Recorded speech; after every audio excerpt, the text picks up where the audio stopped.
Hello and welcome to Bottom Line. Well, a day ahead of the visit of Nagaland Chief Minister Nephew Rio and UDA Chairman T.R. Zilling, among others, to Delhi to meet central leaders on Naga Peace talks, the NSCN-IM released a rather explosive statement. The NSCN-IM categorically stated that the talks never ended, the Naga Peace talks never ended officially on the 31st of October 2019. Well, the NSCN-IM did not stop there. It went on to accuse former interlocutor and ex-Nagaland Governor RN Ravi of threatening the outfit with dire consequences if it doesn't sign the agreement on or before October 31st, 2019. The NSCN-IM also accused Ravi of misleading both the Naga people and the Government of India on the framework agreement. Now, it's been 2 years since the day the talks were set to have concluded officially. What made the NSCN-IM speak up in such detail about the issue now? Is that anything to do about the timing of the NSCN-IM statement? Does it again bring to the fore a stalemate in the Naga Peace talks from which progress seems really very difficult? Is it also a clear indication once again that there can be no solution, whatsoever without separate flag and constitution? And most significantly, does it indicate that a solution to the Naga issue may be still far away despite all the urgency surrounding it? These are some of the questions that are being asked after NSCN-IM released that statement that was on the eve of the core committee members set to leave for Delhi for a crucial round of discussions with the central leaders as far as facilitating a solution for the Naga Peace talks is concerned. To discuss the issue, I'm being joined from Kohima by Elu Endang, General Secretary, Naga Hoho. Welcome to the show, Mr. Endang. I also have with me Mr. Kahuto Chisisumi, Village Chief and activist, Professor Prasanjit Viswas, Dr. Prasanjit Viswas. Professor Nehu joins me from Shillong. Mr. Imkong Al Imchin, Senior NPF Leader, is also joining us from Kohima. A very warm welcome to all of you, gentlemen. If I can go to Mr. Alwindang first. So your first reaction to the NSCN-IM statement, what do you make out of it, especially the timing of it and such detail after over 2 years giving such detailed version of things? Well, Nabaran, thank you for having me on the show. In fact, the recent statement from the NSCN, we leave it to the wisdom of the NSCN leadership, because we are not a party to the negotiation. However, one issue which has been creating lots of confusion amongst the people is the 31st October deadline. We are made to believe that 31st October has not really concluded the formal talks, whereas the other sections have claimed that it has concluded. To us, we are very clear that if the formal talks had been concluded on 31st October 2019, the issue of flag and constitution should not have been the contentious issues at the moment. However, since there are issues that are yet to be resolved, the talks could not be concluded on 31st October, and therefore the talks had been continuing till today. Okay, that's also a valid point. Well, but there were also discussions that some issues can be resolved later. The push was for that. I will take a reaction from Mr. Kahuto Chisisumi here. How do you react to the latest developments, especially at a time when, despite everything, there was some hope that a solution is still round the corner, and then we have a statement and things looking like as though it will take a lot of time and it's all back to square one once again? Thank you for having me, Mr. Goswami. I'm not surprised, because this is the usual tactic of the IM. If you go back and you check all the press releases, all the statements made by the NSCN-IM, before October 31st, 2019, there was no mention of a flag or a constitution. The framework agreement for all the things, it is simple agreement, is written in English. There's nothing about a flag constitution, but there is one sticking point, and that is the word competencies. Now, we don't know what the IM has in mind, except for a statement reportedly made by Mr. V.S. Atem that one of the competencies states that the state of Nagaland will cease to exist. Now, if that is true, it will be a very bad thing for everyone. And regarding Mr. Ravi, see, if you read what I have written in the past, I didn't believe in him. But when I went through his background, I realized, I changed my mind. Mr. Ravi is something which Nagas do not know. He is a gentleman, a man of honor. He keeps his word, and he realized that the IM was just dragging its feet without any solid points of contention, because in the long run, integration is not possible, but they still want, especially the Manipuri Nagas, they still want some legal status in the state of Nagaland, which no one in Nagaland is willing to grant them. This present state government, for all its covert support for the IM, they cannot grant that. Blood will flow. Without territorial integration, there is no question of any other These are very people strong other than the statements. indigenous people of Nagaland having any legal status in Nagaland. Very strong Yes, sir. statements there. I'll come Yes, back no, to no. you. I am just stating the facts as they are at present. You go through the thing, social media groups, the Naga social media groups. This is something which has been discussed over and over for the past 6-7 years. Mr. Ravi was just trying to bring the talks to an end. And he wanted the IM to put forward concrete demands. That is why the deadline was given. But why is the IM suddenly saying that Mr. Ravi threatened them? What, are they scared of Mr. Ravi? And in what way did Mr. Ravi lie to the parliament? I don't think our parliamentarians are so stupid that they are not aware of what's happening. They are not monitoring the talks. No, see, the IM believes in the the Gobelson principle of lies, propaganda. Make it big. Very Make it strong outrageous. statement. I will quickly take a reaction. And people will fall for I'll it. quickly take a reaction from Dr. Prasenjit Biswas. Dr. Prasenjit Biswas, strong words there from one of the panelists, Kahuta Chizisumi. The NSCN-IM dragging things. RN Ravi was the one who wanted to reach a solution. Your first reactions and, of course, reaction to the statement, latest statement of the NSCN-IM regarding what happened back in October or in the run-up to October 31st, 2019. Dr. Biswas.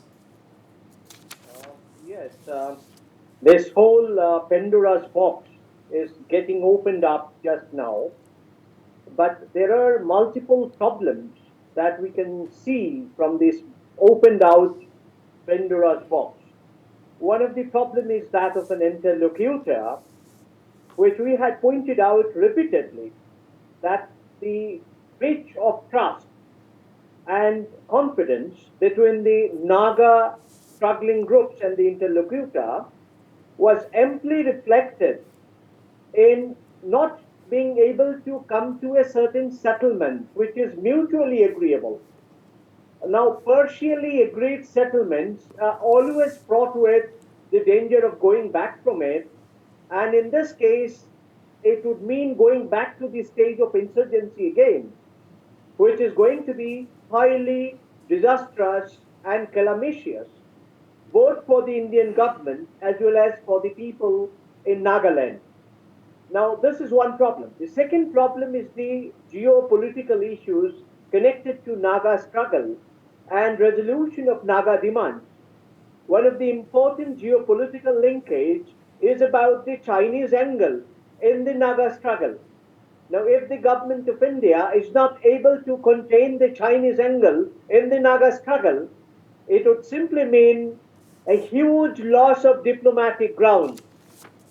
So it's no longer a question of a military resolution of the Naga issue, nor it's a question of removing UPSPA or again launching a counterinsurgency in Nagaland, in Manipur and across the border, but it's rather a question of launching a renewed attempt of dialogue, of bringing every party together on the table and to come to a sustainable understanding about flag, constitution, internal sovereignty, integration of Naga-dominated areas, and all such political issues.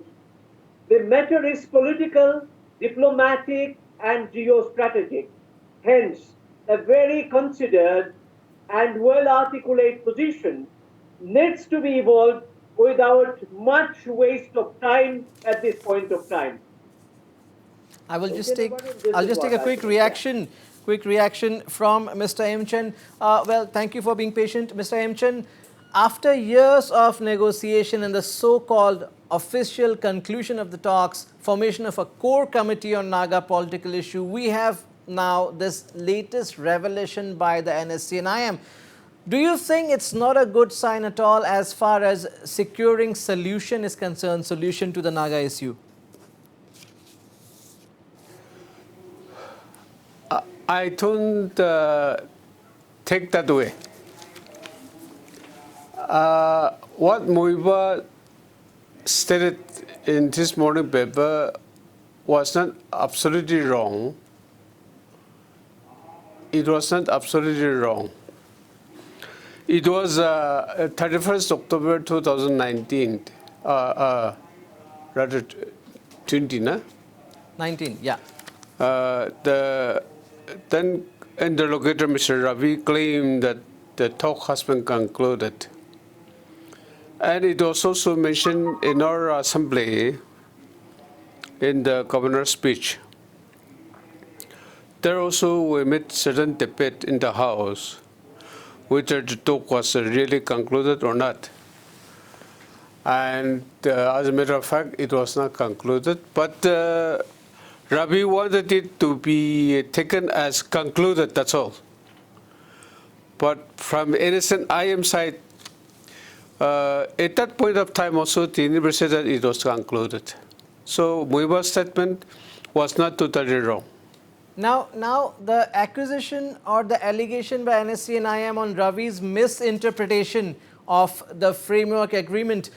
Do you think, again, if we go by that, that is one of the main reasons why the government of India and the NSCN-IM have not been able to come to a meeting point so far, a middle point so far?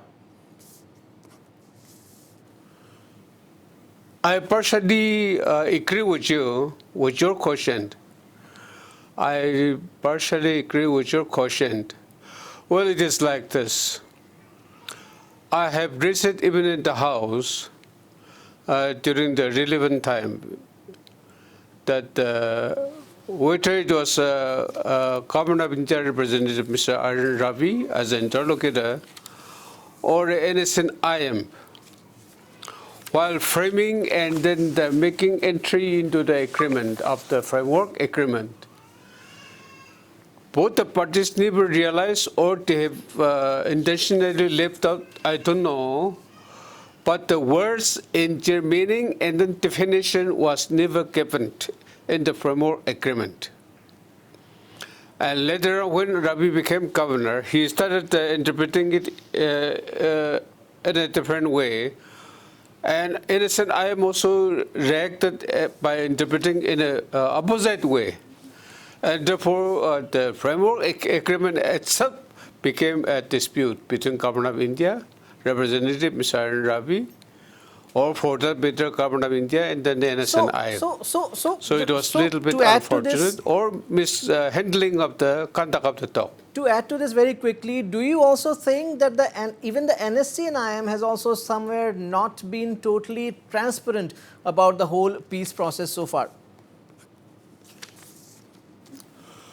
Well, yeah, I agree to that. It was not totally transparent, especially on the subject matter of competency clauses. We were told that there is a competency clauses, competency Ds, but it was never made public to us. It was never came in public domain. And therefore, Naga publics are not privy to this the competency clauses. And nor from the Government of India also, it never came. But the 7 NMBG group, they have given us the official document of their agreed position. With a good or bad, we have never debated, but they have given us the copy, official copy. But the NSCN-IM or Government of India has never given us the official copy.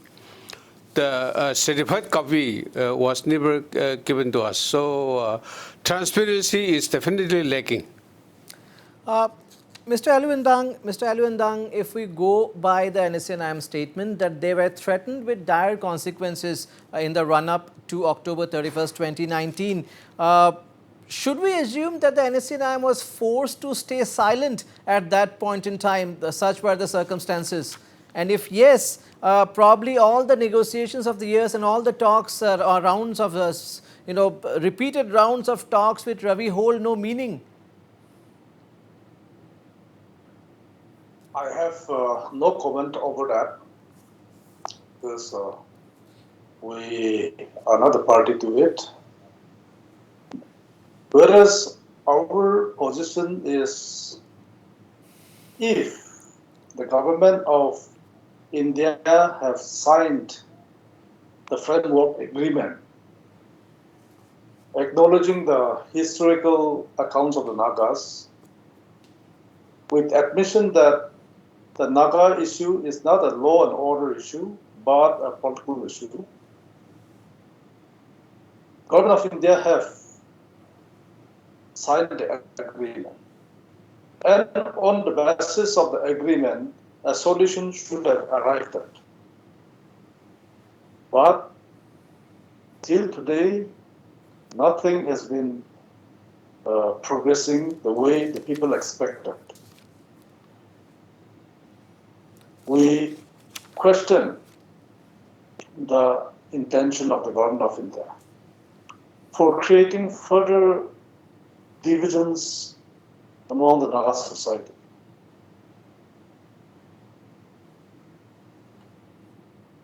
Question the Government of India for allegedly creating divisions in the Naga society. How do you look at that, Mr. Kahuto Chisisumi? Or do you think things are going round and round as far as the peace negotiations are concerned? Of course, we are not saying that the demand, the NSCN-IM's demand, we are not even commenting on whether the demand is genuine or not, or the Government of India stand. We are not going into that. That is for the negotiators to negotiate among themselves. But what is your assessment from an outsider's point of view? The talks are just dragging on, going round and round. Mr. Ravi tried to bring an end to that. In his own words, when I had the honor of meeting him, he asked me, how long will this farce go on? See, the IM, it's not a question of the IM being not being totally transparent. They have been opaque. And all the while, what people who don't understand the ground reality, you should not club what is happening in Nagaland with Manipur. No, it's different. Here in Nagaland, all businesses are run by syndicates set up by these underground outfits. And these syndicates pay them taxes for the right to sell certain things. And the rate, they control the rate. The syndicates control the rates for everything. So the longer the talks go on, the more money they're making. They're making money every day. I call them financial Well, a freedom lot of people will fighters. not agree with you on that, I'm sure. A lot of people will not agree with you on that. Then These are, a lot of again, people who? You tell me who? You set up a poll in Nagaland and you will find out. I've got extortion slips here. what is your I can view? show you on screen. What is your view No, on no, that, that's not Mr. my Alwin view. Dang? What is your I've view got on that? extortion The slips longer which I the can talks show. go on, the longer some people benefit is what the panelist here is Yes. saying. What is your view on that? Alwin Dang, please respond.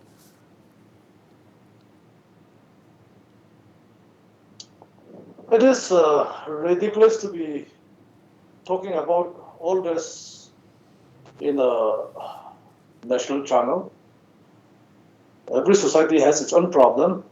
Then every problem we cannot shift the responsibility to someone else. I think it is also, as a Naga, we are also equally responsible if we have any problem in the society.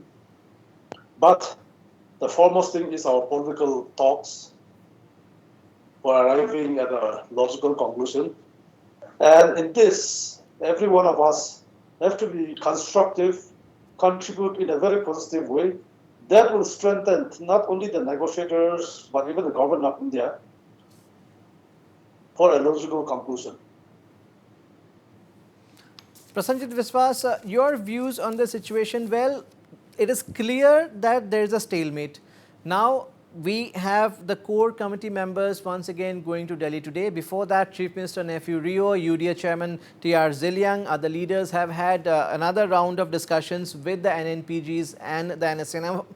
And the NSCN-IM, of course, they are only facilitators, they are not the negotiators. But of course, they are going, for what we understand, a decisive round of discussion or meeting with the central leaders in Delhi as to what is the best the center can do, the government of India can do as far as the flag and constitution is concerned. But then we again have the statement whereby things are again going back to square one.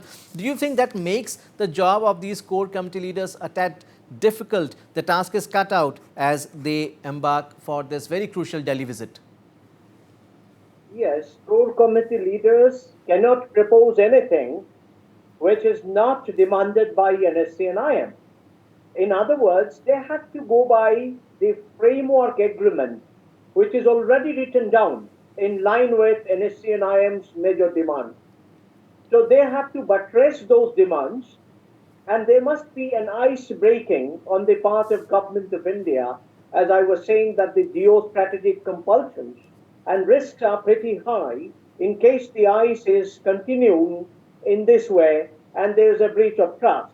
So therefore, what is needed probably in this moment is a new team of interlocutors who would carry the voice of NSCN-IM and also would meet the government and halfway, and a constitutional line of solution can be worked out with specific reference to Nagaland, so that the question of territorial integrity and sovereignty of the state of India is not challenged by any such demand about flag and constitution.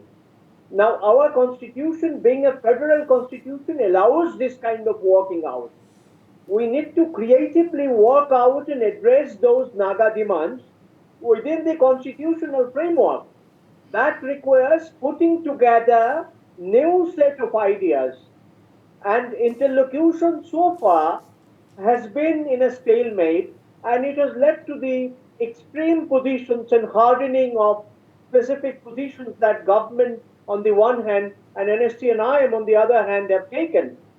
How to loosen, soften, and also melt that hardened position is the constitutional question, for which a creative discussion, a mutually respectful dialogue, and a kind of a tentatively spanned and worked out process of systematic negotiation needs to be conducted instead of a security mindset, or instead of a mindset of putting down one side in the negotiation. needs to be given up, and what needs to be arrived at is a constitutionally worked out process of peacemaking, which is completely absent in this kind of ad hoc negotiations. And Constitutionally therefore, I worked think out the process of negotiation needs to be reworked. constitutionally worked out solution within the ambit of the constitution, I hope you mean. I'll go back to Mr. Imchen once again. Sir, one of the ministers from Nagaland, Temjan Imna Along, had recently said in the assembly that the separate flag and constitution demand will never be achieved because the centre, the government of India, will never agree to it. Was something like that really conveyed to the Nagaland government? Temchen Yimna Along, he did mention it by saying that the Home Minister, Union Home Minister, Sri Amit Sachi has told them in their company, Chief Minister, Deputy Chief Minister, and UDA Chief Minister T.R. Ziliang, in their presence, Home Minister has told them that the flag and constitution cannot be considered nor negotiable. But other areas, they are ready to negotiate. That's what he was saying in the House. Whether that was right or wrong, I do not know because I was not there in the meeting with the Honorable Home Minister, Amit Sachi, but it needs a rather clarification instead of accusing each other. That's what I thought. But again, do you think Chief Minister Nephew Rio should clarify on this statement of Temjan Imna Along as far as the flag and constitution issue is concerned? People of Nagaland would definitely want to know, I'm sure. No, I don't think it will be proper on the part of Chief Minister to clarify such things. Better if the Union, the Home Minister, or for that matter, anybody present there could clarify will be much helpful. But Mr. Kosomiji, Yes. according to my understanding of the dynamics of Naga politics as of now is we are rather debating in public domain about our discourse or agreement or whatever may be. But according to me, since NSCN-IM and the government of India are in a talking process, officially on talking process, talking in the media will rather jeopardize. But talking across the table should be more helpful to solve the problem. So talking too much in media, I don't think it is any helpful or any contributory help in the matter. This is what I feel. Talking across the table more important. Mr. Aluindang, well, every time there's a feeling, every time there's a meeting, be it of the core committee or before that we had meetings between the new interlocutor and the NSCN-IM, the NNPGs, every time there's a meeting, there is hope. There's rejuvenation, there is hope that something is round the corner. Then we have statements being released by organizations, by groups. And again, it seems that things are going back to square one. What about the hopes and aspirations of the people of Nagaland? What about the hopes and aspirations of the Naga people? We are staring at yet another assembly election very soon. If you remember last time, once it was no election before solution, then it was election for solution. What next? Because within a year's time or less than a year's time, the state will be going to elections again. And how do the legislators, how does the political class go to the people without a solution? Probably that's one of the reasons why the core committee members have been pushing very hard to facilitate a solution of late. Well, as a Naga, as a people, obviously we have hope. Last 2018 election, Government of India, through the Naga Peace interlocutor, Mr. Ravi, it was communicated to the Naga people that this time round election for solution. However, till date, we have not seen any progress But as I mentioned earlier, we have hope. Yes, it may take time. Let it take time. But if the outcome is for the best, for the people, which will be lasting, I think we should not lose hope. Yes, with the same commitment, if this we have to face again another election, that will amount to cheating, that would amount to betrayal. Therefore, we still have time, and government of India is also quite serious enough to resolve the issue. So we are still hopeful. We are hopeful that the best will arrive sooner than later. Mr. Kahuto Chisisumi, how much time do we have? How much time do we have? The negotiations have been going on for years. Do we really have It time? will no, it will carry on unless the NSCN-IM finds some legal status for their cadres, their non-Nagaland cadres in Nagaland. Regarding Mr. Im Nalong's statement about the flying constitution, it is common knowledge. It was reported in the local papers that Mr. Amit Shah said that you're not going to get a flag of constitution. Long time back. I don't know why he brought up this issue, maybe in response to some question. And Mr. Rio has no business in the solution. The government of Nagaland is not a party to the talks. They are trying to shoehorn their way in so that they can find some accommodation for themselves. They are so scared that they will lose their seats, no? So all this, and it's going to carry on. I'm telling. Last year it was promised in Christmas, so I said, which Christmas? The Christmas of Christ's second coming. And the people of Nagaland, see, I don't know how far Mr. Ravi threatened the NSCN-IM, but it is a fact. You can check on the Naga groups on Facebook and social WhatsApp groups. It was the IM and their supporters who were threatening the Naga people, saying that if this deadline is kept, then blood will flow. Because I've learned that word from them. They try to threaten the thing. People of Nagaland, that if this India sticks to the October 31st deadline, violence will erupt. My own reply was, let it erupt. Because an insurgency depends on the support of the locals. And the NSCN-IM knows very, very well that they have exhausted our patience, they have exhausted our love, they have exhausted our support. We are run out of patience. It's only because they have the guns that we are silent. Dr. Prasenjit Biswas, your reaction, and how long can people wait? Actually, as the matter is in a stalemate, and I don't see any hope of a constitutional resolution, and only political patchwork is being going on, and various parties are trying to bring people together on the basis of an ad hoc solution. The issues that NSCN-IM had raised, those issues are not resolved at all. Therefore, we have to approach these issues from a different perspective.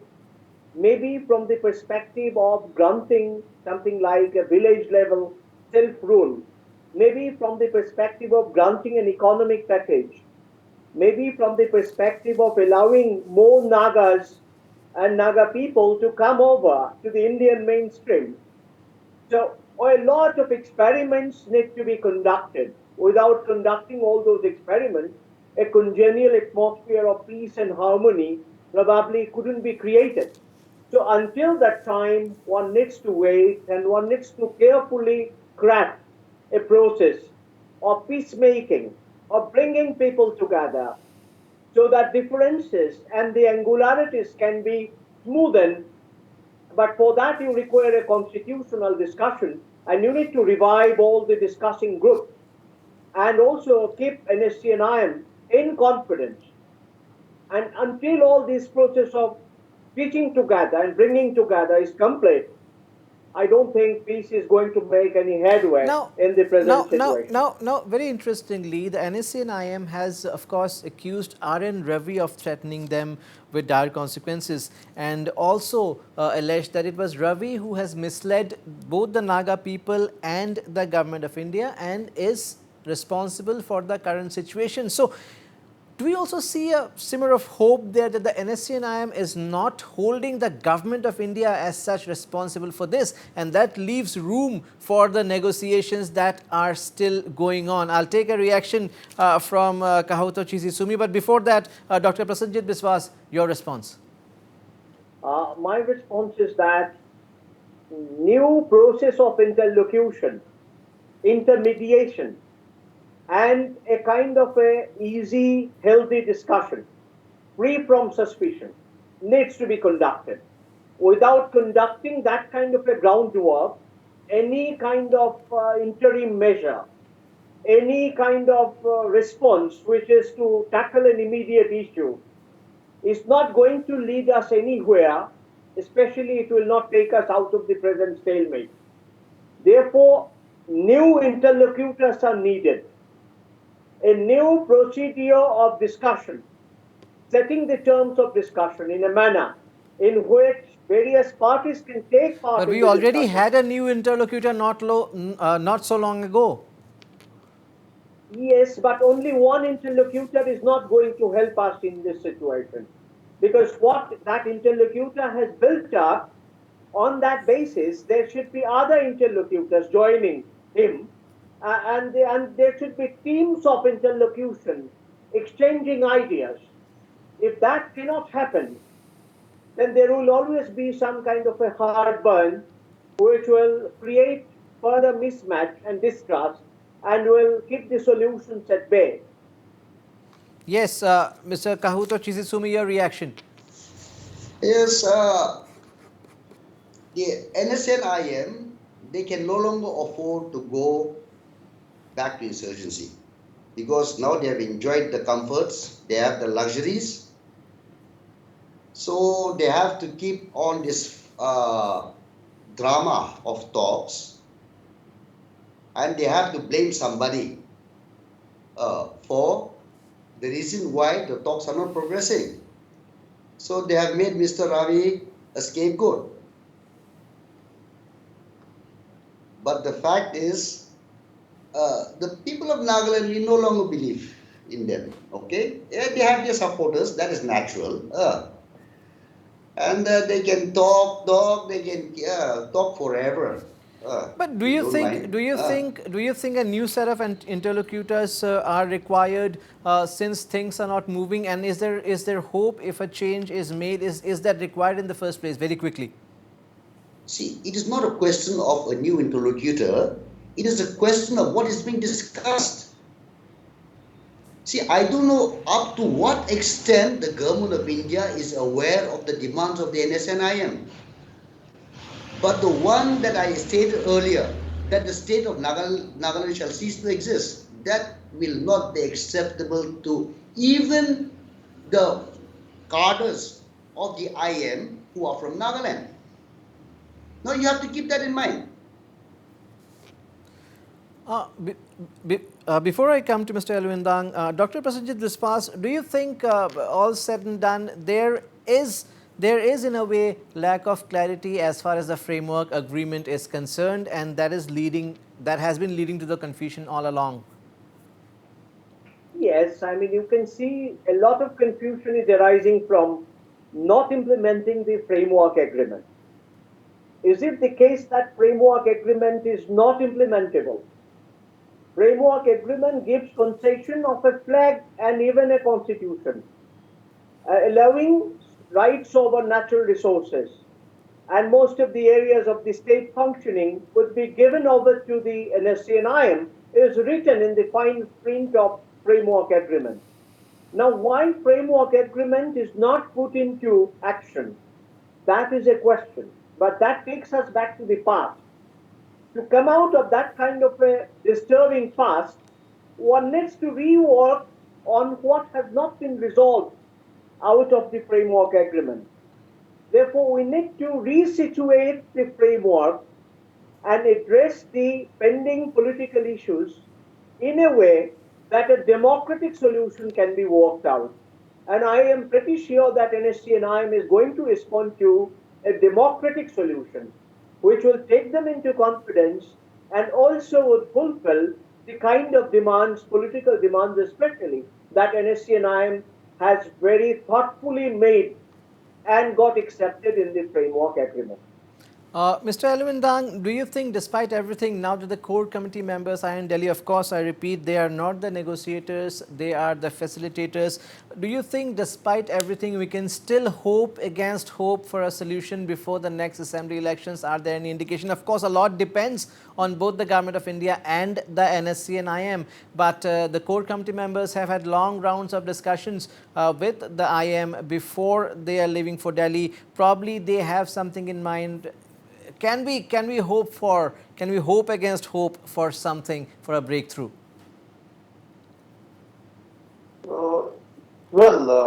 As much as the people wished for an early solution, this time around we are convinced that the elected representatives are very serious and they are giving out all efforts to see that the solution is arrived at before the next general election. And it will happen only when Government of India is willing to take a political call with commitment, not backtracking from the earlier agreed positions, the framework agreement. We will continue to have hope because we have waited for many years. 25 years is not a short moment. However, I repeat again, if we are to see the end result, which will be lasting, we will definitely continue to hope for the best. Let's hope for the best. Kahuto Chizisumi, concluding remarks. This issue always takes importance before the elections.